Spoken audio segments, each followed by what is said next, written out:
আমরা এখন আছি চন্দ্রনাথ পাহাড়ের পাদদেশে। ওই যে চূড়াটা দেখতে পাচ্ছেন, এটা হচ্ছে চন্দ্রনাথ পাহাড়ের চূড়া। ওখানে একটি মন্দির আছে, আমরা সেটা দেখতে যাচ্ছি এবং আমরা আপনাদেরকে মাঝে মধ্যেই এখানকার সৌন্দর্য দেখানোর চেষ্টা করব। পাহাড়ে ওঠার পরে এখানে আমরা পাবো কলির মহাতীর্থী চন্দ্রনাথ ধাম।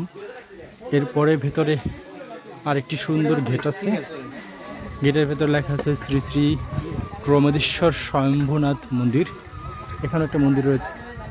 চন্দ্রনাথ পাহাড়ে উঠতে গিয়ে আমি সহ রাকিব ভাই, সিফাত সবাই ক্লান্ত হয়ে পড়েছে।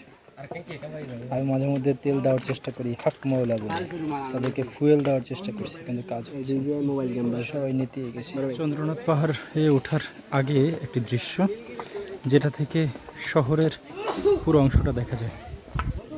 দূরের সাদা অংশটা দেখতে পাচ্ছেন, এটা হচ্ছে সমুদ্র। আমরা সমুদ্রের মাঝখানে যে জাহাজগুলো দেখেছিলাম সেটাও কিন্তু এখান থেকে দেখা যাচ্ছে। কিন্তু আমার কাছে একটু অবাক লাগছে যে এখানে আমরা যে সমতল দেখতে পাচ্ছি, এই যে সাদা অংশটা দেখতে পাচ্ছেন এখানে, এটাই হচ্ছে সমুদ্র, সমুদ্রের ভিতরে জাহাজ। আর নিচের সমতল কিন্তু সমুদ্রের চেয়ে আরও বেশি নিচু। এটা কিভাবে সম্ভব? ফাইনালি আমরা চন্দ্রনাথ পাহাড়ে উঠেছি। এই যে হচ্ছে চন্দ্রনাথ মন্দির, আর এখানে একটা দেয়াল আছে, এখানে উঠে বসেছি এবং এখান থেকে এই যে সমতলের দৃশ্যটা একটু দেখুন, খুবই সুন্দর।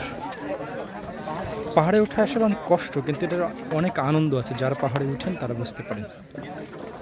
চন্দ্রনাথ মন্দির থেকে এই যে এখন সমতলের ভিডিও করছি, দেখুন এই যে এই জায়গাটা থেকে আমরা আসছি। এই যে এখানে একটা বাজার দেখা যাচ্ছে, এই বাজার থেকে আমরা আসছি।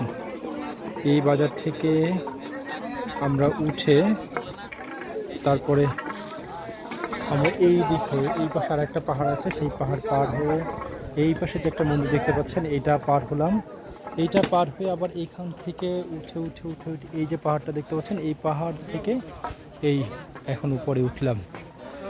খুবই সুন্দর একটা জায়গা, এখানে না আসলে বুঝতে পারবেন না কেউ। তো আমাদের এই চন্দ্রনাথ মন্দিরের পাহাড় ডেঙানো ভিডিও কেমন লেগেছে কমেন্ট করে জানাবেন।